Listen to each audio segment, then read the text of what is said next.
Hi guys. So this is the fire sign readings for new moon in Cancer. Um, yeah, I just thought I'd get this in before the full moon one soon enough. So this is I'm gonna be doing some tarot for the dreams within by the no using the dreams within dreams tarot deck. It's gorgeous, and I just thought I'd use it so that it's colorful and nice and pretty to watch. Um,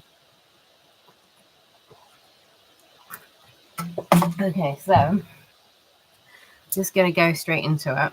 It's for the fire signs. This is gonna be an interesting one.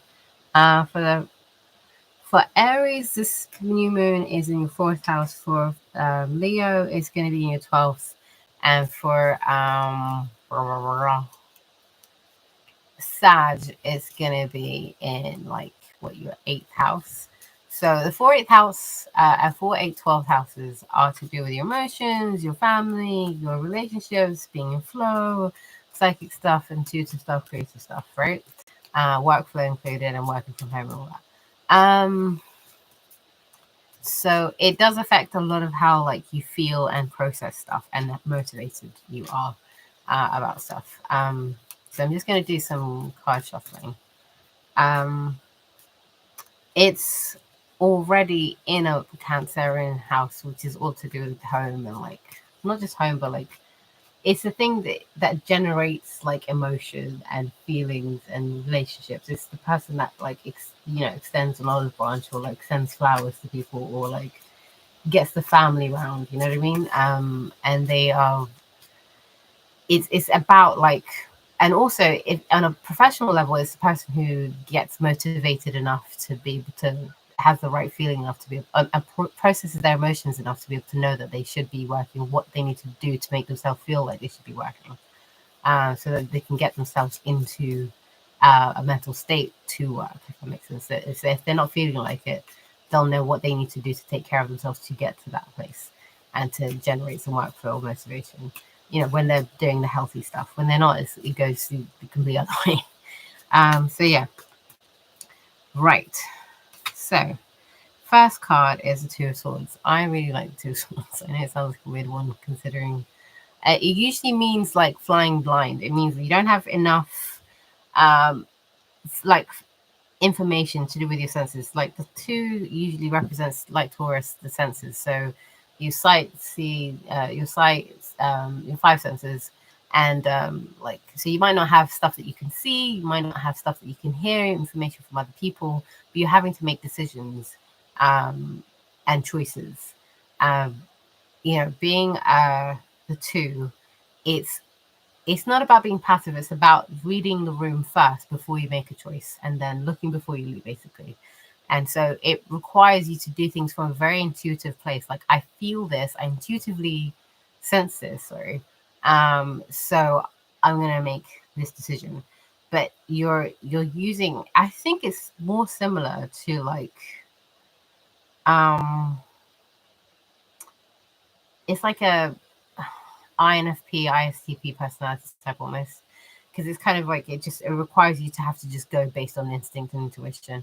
So yeah, so that's where you're coming from in the past. So this is you felt like this probably last month coming into this month. Seven of Wands is you feeling either like you're on the back foot or having to kind of balance and regulate or put back into balance your willpower and what you want in the situation. So okay, and then then it's a 10 of Wands. So it feels like there's an element of you having to think about. It doesn't necessarily mean you will be overwhelmed. It's you have to find a way of systemizing, creating structure around the things that you want, so that in order to be able to go put your energy into that, you won't feel overwhelmed and then overburdened and then burn out, basically. So there's an element of going, well, I don't know exactly what will be getting me to be that burnt out, but I know that I have to kind of do things without too much information. And then at the same time, I'm going to try and balance some things out and then hopefully that will mean that I won't be overwhelmed and burnt out from the lack of structure, from the amount of stuff that I've taken on to do, which it's not necessarily a bad thing. Like taking on more stuff can just mean that you have bigger ambitions to scale up your life and improve it. But it does require that kind of structure in order to be able to feel like you're moving in the right direction. For the 2 1s, the 7 of Cups is it usually just means like you've got so many choices, but you have to be able to intuitively gauge. It's a fight between your logic and your emotions, and like what you think ideally you can make happen. So you're trying to avoid pipe dreams in this one, but you're also flying blind. So it can feel like a contradiction, but it's not necessarily a bad thing. You just have to be aware of what you're juggling, if that makes sense. Under the 7 of Wands, ooh, you've got the 10 of Cups. So this is when you're having to balance what you want. It's because it's a big thing for you. It's like it's something that is like a fulfillment of something that you've always wanted. So it's a level up of it's some for some of you it's relationships, some of you it's emotional stuff. It's having everything that you've ever wanted, kind of thing, out of the thing that you're trying to manifest. It's either the relationships, the workflow, the intuitive, like feeling like you're inspired and emotionally like with it and as creative as possible, or feeling absolutely in flow and in bliss kind of level of happiness and fun. It's such a cute card, and I just think it's just adorable. So yeah, so it's like you having to kind of balance everything out, feeling like you're on the back foot just so that you be able to achieve this, right? So yeah, you're not being stressed in the in the future for something that isn't emotionally satisfying. It's for something that's very, very emotionally satisfying, but you feel like you have to find a way of structuring, otherwise it will overwhelm you, kind of thing. Then it's the High Priestess. So this is the ultimate, like not knowing all the stuff that goes on, but that doesn't mean you don't win. It means that there's stuff that you're just not given info about. There's plenty of things you do in life where you don't know everything. Like you don't know everything that goes on in your computer, but you don't need to in order to be able to use one. There's a whole bunch of stuff you do based off of instinct and like intuition, and just like out of just knowing the shallow level version of the knowledge, and you still do really well. So don't be afraid of the High Priestess, because people just get afraid of like not knowing stuff, and then they just go, oh my god, I have to know everything, especially in tarot and astrology and all that stuff, because just we're so used to being given information about stuff that's relatively secret or hidden that not knowing can cause anxiety unnecessarily. So don't worry if you don't know. You'll intuitively be able to get the answer. So trust in your intuition as to what, like, you know, would feel like it will overwhelm you. No matter what, like you might feel like you might stress yourself out with the 10 of Wands, thinking, hey, I should be someone who's more, on top of everything, so therefore I should know everything. Don't worry about that. Just put that aside. In order to not be overwhelmed, you have to go with your intuition in order to be able to go, I don't need to do this whole bunch of stuff over here. Like I intuitively feel this, I'm not going to do this. I'm only going to focus on this and this. And you with the High Priestess, like the 2 of Swords, you put things in batches, right? Like the way you put the good here, the bad there, like you put it in like clumps so that it's easier to kind of like get a bird's eye view of the thing, and that and you put the complementary things together. This works with this, so this should go here. That kind of thinking works well with this, and then that will give you that will help you to build up the structure that you need in order to figure out what you want and what goes with what you want, in order to be able to figure out what you should schedule in with what, and make your life easier, so that it's not, you won't get burnt out as quickly. Does that make sense? So yeah, so I'm just gonna get some more clarification cards.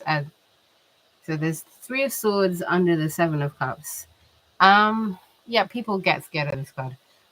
It's not something to be afraid of. 3 of Swords, because it's just basically saying, wait, you creating communication. Now, sometimes it can mean you being the third wheel and going your own way, and third wheeling and third parties can seem like a bad thing. Like, you don't always want people in your business, right? Whether it's family, friends, or, you know, your partner, like messing stuff up. But it doesn't necessarily mean that they will mess stuff up. Sometimes it just means third party energy.